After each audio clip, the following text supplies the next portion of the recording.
This video is going to cover 4 additional aspects that parents of special needs students need to take into consideration. The first is IEPs, or Individual Education Plans. The second is transition planning considerations that need to be taken for students who are in the middle school and high school years. The third is therapy integration. And the fourth topic we're going to cover is curriculum and its modifications. There are many benefits to creating an IEP, or individual education plan, for your special needs homeschooled student.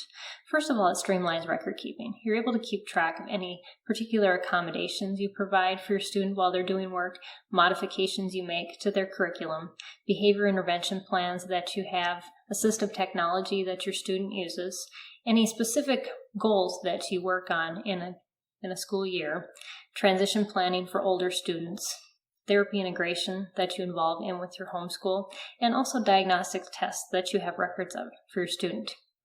Second, this document is universally accepted by a variety of different people, including diagnosticians, doctors, therapists, universities, and college testing boards. So as you create history year by year for your special needs student, you're actually creating historic documentation of what your student needs in order to be successful in school. And finally, THSC offers members an online tool that you can use in the comfort of your home to be able to create this documentation for your student on a yearly basis.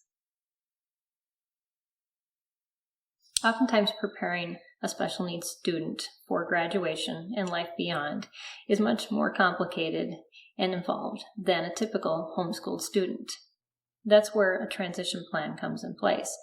It bridges the gap between age 14 and graduation, and not only ensures that your student has all the classes they need to graduate, but also all the skills and the paperwork that they need in order to transition into wherever they're going after graduation. A lot of parents don't understand that in order to ask for accommodations and modifications on a college board test or at a university level, that a student has to have some sort of history of having those accommodations and modifications before they're requested from those entities. So parents need to create that history, and usually in an IEP, that is a good way to keep those records. Also, in order to back up those records, you need to have a diagnostic test done on your student at age 13 or beyond. And there's specific tests that are universally accepted for specific diagnosis. And so having that on your child's IEP, as well as a history of all the things that you've done for your student to help them achieve their goals in high school, will help you to be able to transition them better to whatever they're going into beyond high school.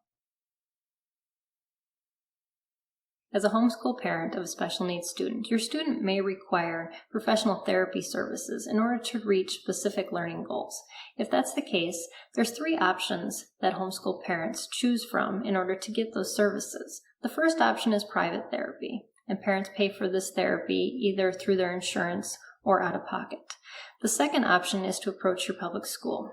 The public school gets funds through the Individuals with Disabilities in Education Act, and 10% of those funds are allotted to private and homeschooled students. How you get these services is you approach your school district and you ask that your child be reviewed. What the school district does is they start a process called an ARD, an Admission Review Dismissal, where your child is tested and observed, and then the school determines what services they can provide with the monies that they have. Now just know that the services that they give to students who are private and homeschooled are not equivalent to those that are enrolled in the public school. So when you go into the process, just know that you won't know what services they can offer till the process is completely finished. The third option that parents choose is to do therapy on their own. And there's a lot of books, resources on the internet, and videos that parents use in order to provide the specific therapy that their children need. So those are the 3 options that you have to choose from for therapy if your child needs those things to achieve specific learning goals. Unfortunately, there's not one specific curriculum that meets the needs of every special needs homeschool student. Therefore, parents usually find that they need to pick and choose a couple different curriculums that they can mix and match in order to meet the specific needs of their student. What THSC offers you is a free resource on our website that has a list of curriculum that parents who homeschool special needs students in Texas have used and found successful. So it's best to start out with that list and to try some of those different curriculums to see what might work best for your student, and then to go from there to see what you can mix and match best to meet their needs. Feel free to contact THSC for a free initial consultation with one of our special needs consultants.